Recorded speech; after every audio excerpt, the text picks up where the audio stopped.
All right, man. Here we are. Podcast number 1. Wow. Pizza like this. I'm with Antimo. I'm Chris.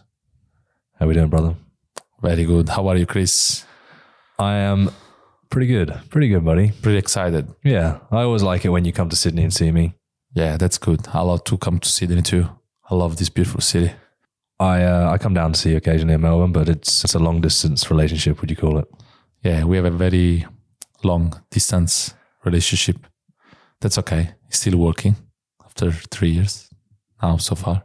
So I've met Chris in 2019, December 2019. So now it's 3 years. Happy 3 years, man. Happy 3 years. It Beautiful. is.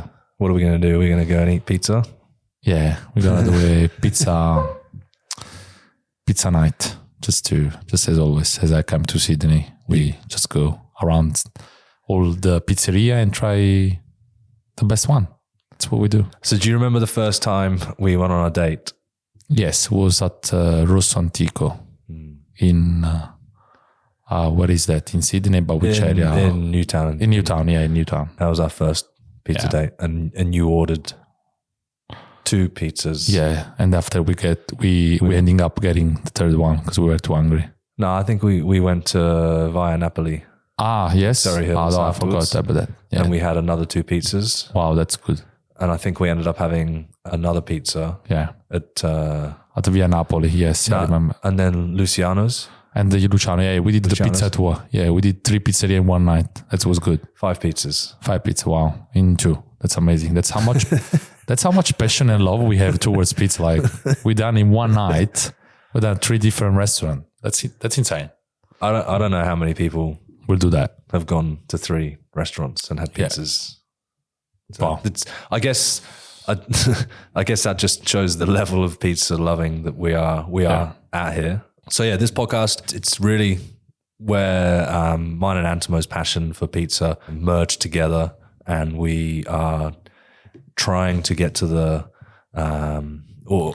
to as many different stories and people and interesting people and pizza shops, restaurants, and discover people that are also Have this much passion. deeply involved in pizza. Because at the end of the day, it's not just water and flour and yeast and salt. It's more than that. Has to be more than that. 100%. Has to be more than that. I think you discover pretty quickly that it's more than just flour, water, salt, and yeast. Yeah. You realize that it's complicated. Yeah. It's a complicated relationship with 4 ingredients. Yeah. It's not. Yeah.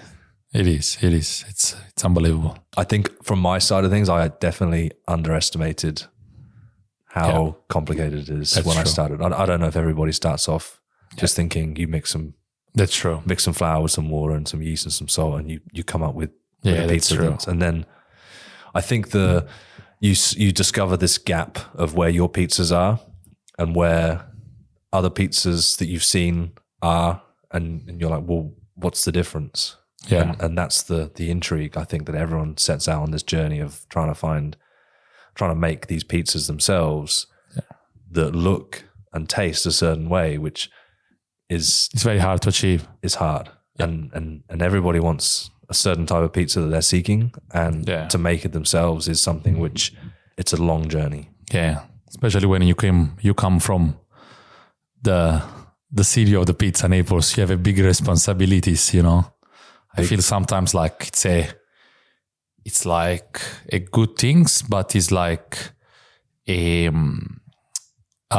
how do you say? Curse. It's a curse. Yes. Thank you for helping. Yeah, it's like it's good things coming from Naples. I have to be honest. It helped me a lot all my life.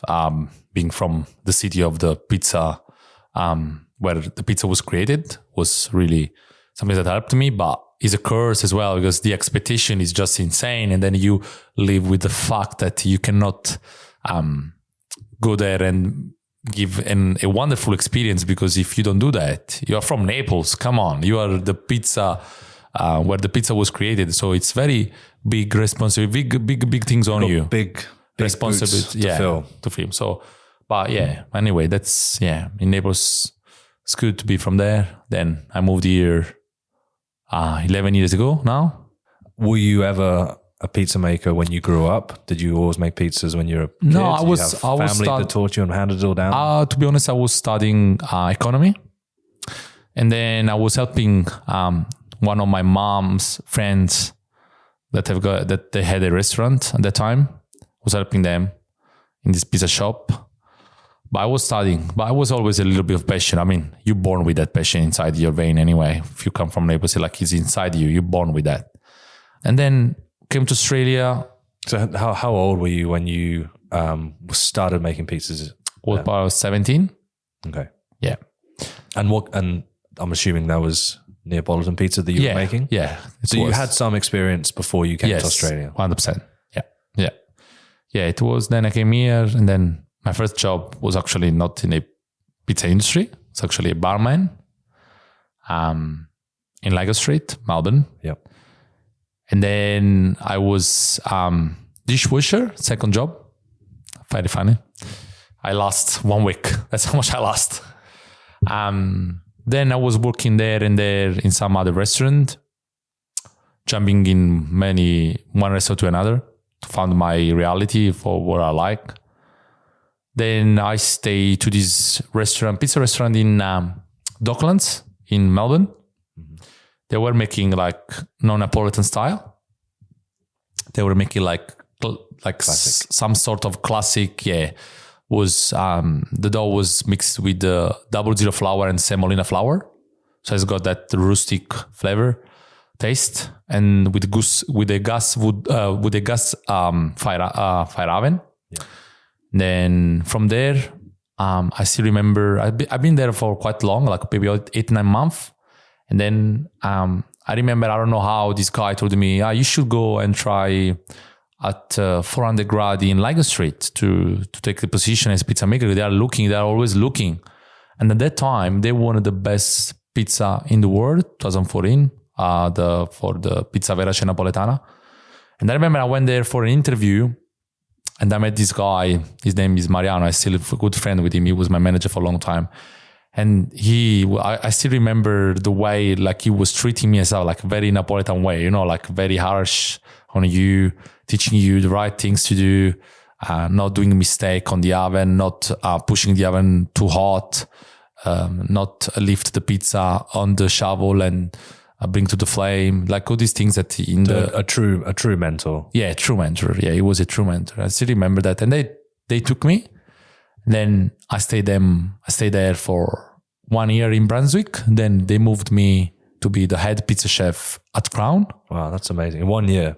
After 1 year, yeah. After 1 year, I was already the manager of Brunswick. After a couple of months, they named me the manager of the pizza section. Then they moved me to the Crown because they were opening a Crown casino with 450 seats at a time. It was insane. That's insane. That's incredible. 450 seats. 456 at a time. So we were making 9. I remember at that time when we won the pizza, when the shop won the best pizza in the world in 2014. When we opened Crown in that year, I think we were making 9,000 covers a week, 4,000 pizza a week. Wow. That is literally, at that time, insane. That is an insane amount of pizzas. Yeah, at that time, how many pizza chefs would there be working in that kitchen? I would have 9-10 pizza chefs, all up. But on a busy night, we were working 6 of us at a time. We were me only stretching and dealing the dockets, one just topping, one just passing from the bench to the pizza shovel, 2 on the ovens, and 1 just cutting and garnish. 6 pizza makers at a time. Wow, and that's a real production line to get that speed out. And how many ovens were you using? We were 2 ovens, and we were making pizza. Like, probably the pizza will wait no more than 10 minutes on a table. That's how fast we were. We were making that time 900 pizza a day. That's and that was to lunchtime dinner. Yeah, the intensity was insane. The intensity was something that I never experienced in my life anymore after that. But at that time, probably I didn't like it.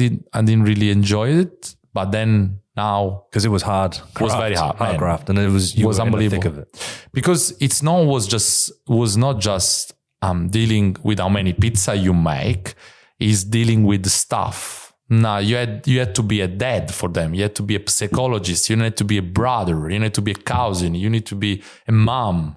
You need to understand them. And then you had to deal with the chef. And the chef were always stressed. And then you need to deal with the chef behind, with the men, with the staff on the floor. And man, it's just insane the amount of you have to deal so much. A lot going on. It's not just making pizza. There's more to it. It's full on. That many people, but that in that environment. But to be honest, I have to be 100% honest. I'm like, after all those years, I look back and I'm like so happy that I've done that. Like probably I didn't enjoy that time, but now I'm so truly happy and so honored to do that, because that was the best experience of my life. Who I am now is all because of where I was working. I was working so hard that time. That's why. So for me, it's like, I'm super, and I'm even proud to say that I worked there and I've done, and I'm still friends with the owner and with my manager and stuff. And it's a lifetime experience. It's a lifetime friendship that I will bring always with me. So yeah, I mean, the 400 Gradi is a prestigious place for pizza, isn't it? It's one of the best, and well known, well regarded pizza restaurants in Melbourne and probably Australia. Would you agree? Yeah, I would agree with that. Yeah, 100%. And they're still producing obviously really, really good pizziolas there. Yeah, of course. Yeah. They're still doing a lot of nice stuff. No, I don't know because I don't work there anymore, but I know that he's doing very well. Yeah, probably we're gonna go there and interview them. Yeah, that would be awesome. That would be really nice to talk with them.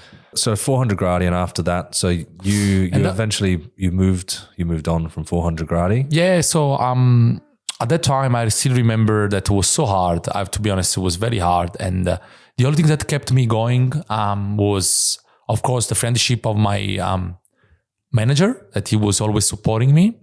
And the fact that I was very close to take the permanent ship to stay here in Australia, because my dream was to living here in this beautiful country. And then that was what kept me going. And then after I was able to achieve that goal, I left in good terms with the owner, and I worked a little bit there and there. And then I suddenly, in COVID time, that there was no job, no work, I started to do my own things. Like I still remember I bought this dough machine of 5 kilos, very small. It's called La Grilletta. I bought this machine, and I bought one portable oven, a Ooni oven, Unicoda 16 to be precise. And then I started to make video. I started to open my Antimo Pizza Chef page, start to make some video. It was all normal, like, just stuff like that, normal things, easy. And then step by step, I saw that things was going, like people were calling me, we want you to cook pizza at our place. And then people will call me from mouth to mouth, because they knew that I was working at 400 Gradi before. And people that knew me was advising me to other people. And then, was mouth by mouth at the beginning. And I was starting to have one job a week, sometimes 2 jobs a week, maybe sometimes maybe nothing, but I was working part-time in some restaurant. Then second job, I was cultivate this passion of doing catering pizza for birthday party and wedding and stuff. And yeah, at the beginning it was like this. And then I was like, oh wow. Then I bought another oven. And then I bought a van, and then I bought a marquee, and then suddenly the Instagram page was starting to grow, and I had to build a website, and I'm like, oh wow, I have to build a website. And then I was like, I never used a computer before. Like I'm always on my phone, but I never used a computer. So I was like, what I'm gonna do? I could not afford to someone making my website, because it was very expensive to do a good one. So in COVID time, you know what I did? I just researched it, and I started to do on my own. And step by step, it took me probably 1 month and a half to do it. And I did them by myself. And then I started to pay Google ads. And then I see people start to call me regularly after COVID. And then the page was going, every time was gaining. And now it's just unbelievable. Now I have like one van, one little wood fire truck, and more coming soon. And it's impressive. So it's crazy story. In a small space, since I met you in 2019, you've pretty much come from having a very, almost a non-existent social presence, Instagram, after you left 400 Gradi. Yeah. You bought your one Ooni 16, which is a little gas portable pizza oven. Yeah.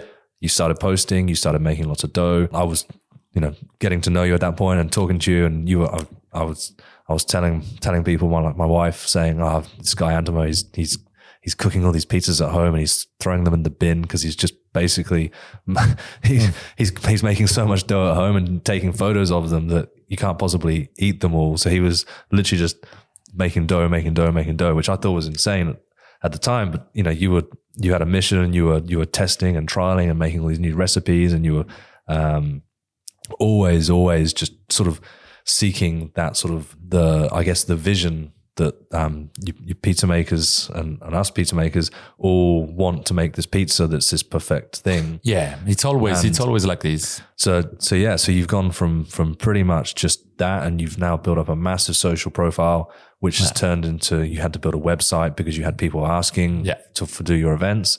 So then you've had to have a website, and now you've got Google Ads, which you're now sort of running as well, and now you're getting all these leads are coming through to you for all their events, catering events, and engagement, and weddings, corporate events. We were like, from last year, 1-2 events a week. We are running 6, 7, 8, 10 a week, 10 events a week. That's insane. Yeah, it's a crazy story. And then, as you said before, I was trying so much to achieve that perfect dough. Yeah, like only God knows how many dough I have done in my life in the last 3 years. It was crazy. But now what I found comfortable with, for me to bring, because my slogan is like bringing Napoli to you. So with my events, I want to bring Napoli experience to people's house or people wedding. And what I found comfortable with now is like a this dough that is a semi-direct dough, is an autolyzed dough that is sitting for 1 hour, resting, then is close to with more water, around 73% water hydration. And so can I just come back on there just for some of the audience with, I'm still not, it's a different language, all this pizza things, when we start talking about semi-direct and direct and indirect and all these autolyzed things, it's a whole new language. True. So when you're now doing this semi-direct, which is direct method would be just doing all it's okay. Now, I will explain. So we have 3 different methods to make the dough. So there is a direct dough. Direct means everything is put all together at once. So water, flour, yeast, and salt, pouring all at one time together. It's direct because everything is direct in one times. So even like, for example, you pour water, and most of the people, they pour water, yeast, mix together, and then they add the water, they add the flour, they add the salt. That's a direct method.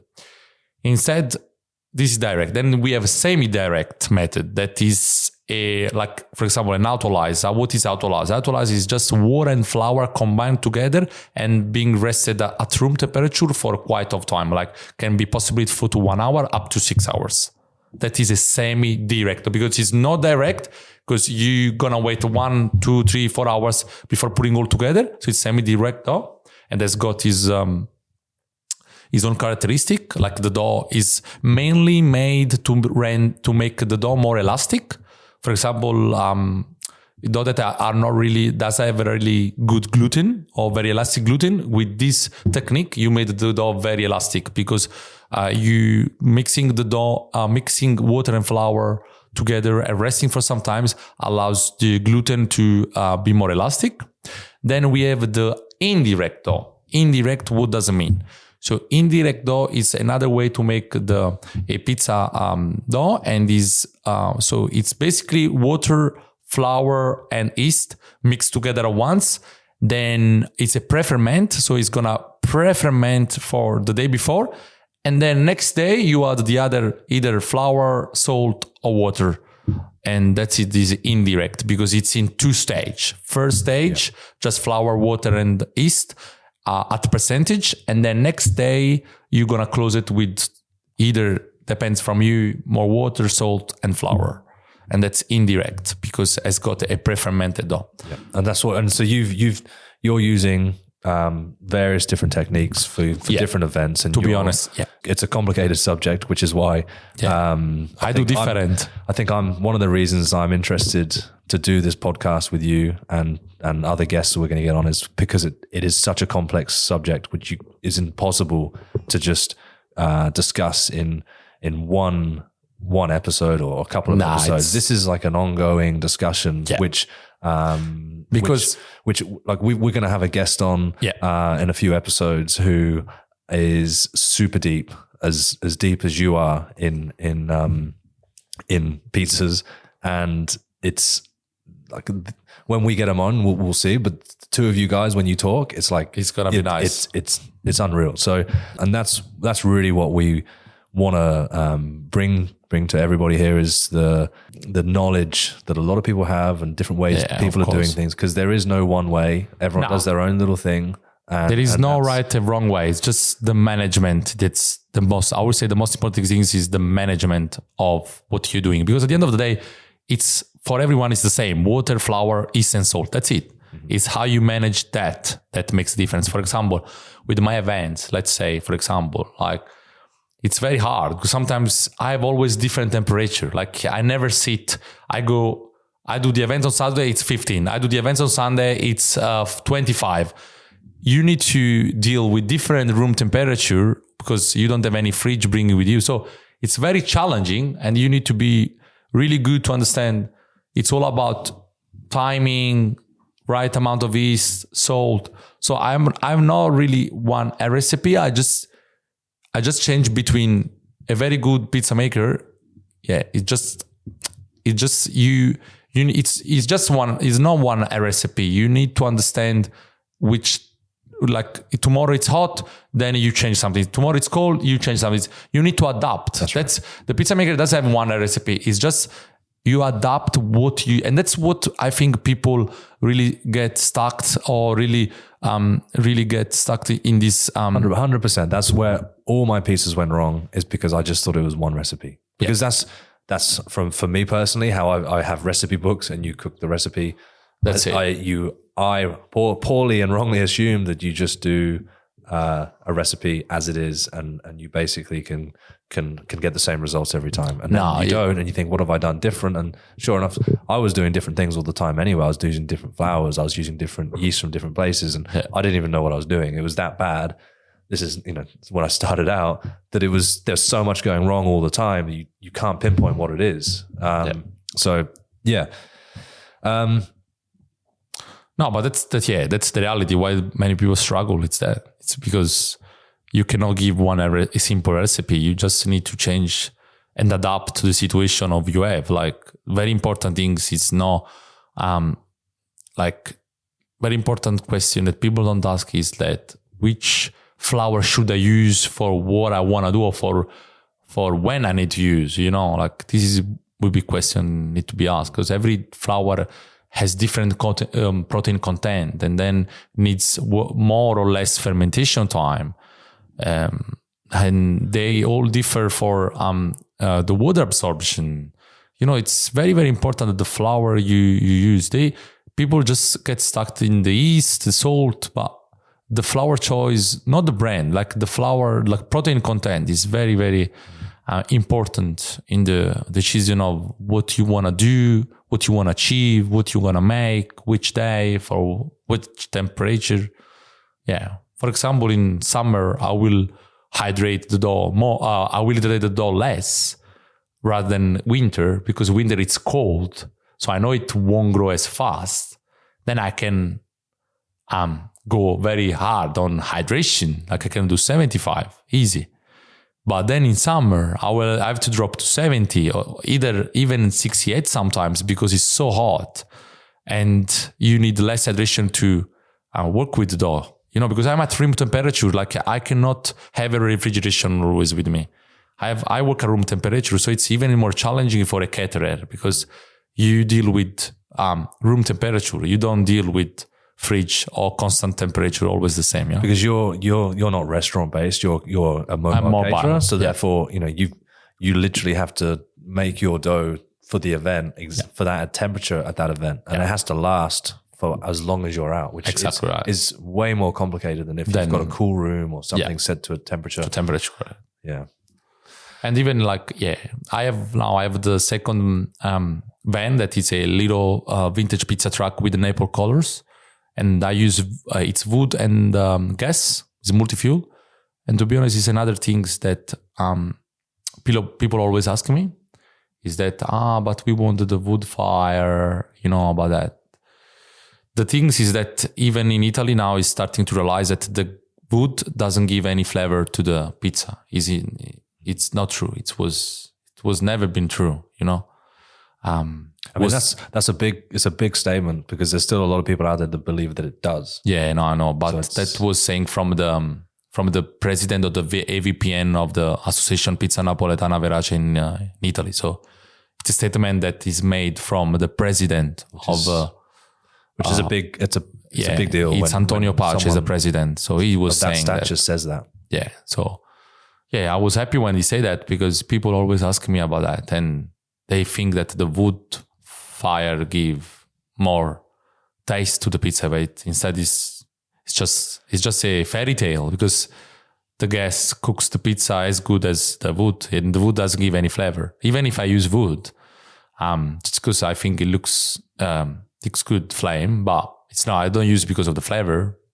Yeah, but there's definitely a romance of using a wood fire. 100%. That's why I use it. You can't. There is something that I enjoy making with a wood-fired oven that is special, but I do get that it's very difficult to tell whether it does flavor or whether it doesn't. But it's almost, when you think about it, when you put a pizza in the oven with a wood fire for 60 seconds, is that really going to infuse smoke? Yeah. I mean, that's why people buy smokers and put their meat in a smoker for 8 hours or something. It's because it takes that long to infuse. If it only took 1 minute, or 5 minutes. Yeah, then everyone will do it, Like that's what I understand. Like if you could get the smoky flavor on the pizza in that for 60 seconds, then people won't lose 9 hours time in that's what I understand. But it's okay.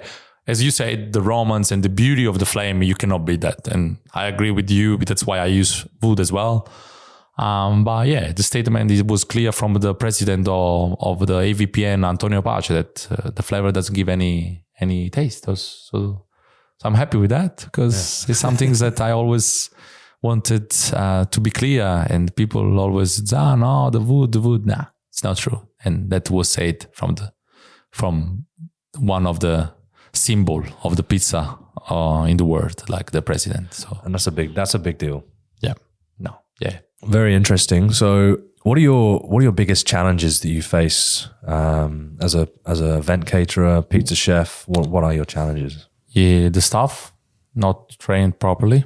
That can because when you do catering, it's a bit like, I mean, it's always the same in the hospitality industry. You need to look that you are happy and always dealing with the customers, always having a chat with them. Even if you have a bad day, you need to do it. It's not like I'm having a big day, I'm having a bad day, and no, I won't talk with anyone. It doesn't work like that. That's work. So even if you are sad, if something went wrong, you don't feel 100%, people is gonna come up to you, they're gonna talk to you, and you need to be happy, smiling, and happened to me many times. That I want just to say to everyone, just leave me alone. But I had to be there smiling, and that's very hard. But another challenging, I would say, that is the oven, because I use gas ovens. I mean, with my new truck, I use wood as well. That's very good. It helps me to hold the heat. I mean, I'm not a fan of wood anymore. I totally love and use only gas lately. But the stuff, the stuff is a bit not, if you're not trained properly on the oven, is a big thing, because you can have the best dough, you can have the best ingredient, but if the pizza is burnt, or the pizza is raw, or if the pizza is cooked raw, or if the pizza is that's when it can be that last stage of cooking of the dough and turning into the pizza is where it doesn't. You've put so much work in days in advance that you can ruin it on that last part, last part. That's true. Which isn't the biggest part necessarily, but it's one of the steps. 5 seconds too long, and you can burn your pizza. Yeah, and pizza doesn't taste the same. Yeah. You can make an amazing pizza, man. We can talk about this all day, and I'll tell you the same answer. Like, you can make the best one in the world, and then you're gonna cook not properly. The pizza is not gonna be good, so it's a bit of good ingredient, good dough, and the good cooking part, and 100%, and the customer facing being giving the experience as well for people, because that's so it's actually when the staff issue is not a simple thing to fix, because you're looking for people that are especially to help you. You take a big personality to these events of yours, and that's the reason why you're, in my opinion, popular, is because of your personality. So to have people that are representing you and not that's it's you can't have that, because the very reason you're there is because of you and what you represent and bringing Napoli and all those things. So it makes it harder for you to find those staff 100% who are not only representing what you are doing, but also to have the pizza itself processed. The actual the food needs to be to the high level that you're setting. So 100%. It makes it very hard. And with the staffage, I mean, all over through COVID, after COVID, it's staff shortages everywhere. Has it been an issue before COVID, through COVID, and after? Is it something which has changed? Or yes, it's been very hard. Now lately, the European people are starting to coming back to Australia, so it's really helping a little bit. I found some new stuff, an Italian guy, and now I have a pizzaiola girl. Very happy, very proud of that. She's very good. I'm very happy with that. She's from Afghanistan. She's a very good pizza maker. I really like it. Enjoy to work with her. This is something that I really want to be one of the promote of. I want to have a lot of pizzaiola girls in this world, because I don't think it isn't enough. It's nice to see. Why do you think that is? Because pizza maker has always been a really hard, manly job that people didn't really care to do it, and was like, before, long time ago, if you were a pizza maker, you were like the last pizza in the chain. And now the pizza industry is growing so fast, it's so much in the last 10 years that it's actually now a good job to have, and the passion, the love, and the remuneration is really good. And I see lately a few girls coming to that's awesome. To the pizza industry. That's very good. And I would love to have a team of only pizzaiola girls. That's one thing that I really want to achieve. I bet. Let's do it. Come on, more girls in the pizza industry. We want more girls. Come on. Beautiful. I think we've spoke about a lot. Spoke about a lot in the first podcast. That's good. And to be honest, we cannot wait for a nice guest to come in on the next episode. Gonna have a really a very good guest, and we're cannot see really the name, but it's gonna be surprise. That's good. Anyway, thanks for having me, Chris. Antimo, it's a pleasure, and we are looking forward to many more of these podcasts, many more together. Guests together, and that's good. Can't wait. I love it. I can talk about pizza all day long, no stop. It's gonna be crazy. Very good, man. All right. Thank you so much. See you, brother. Bye. Bye. Beautiful.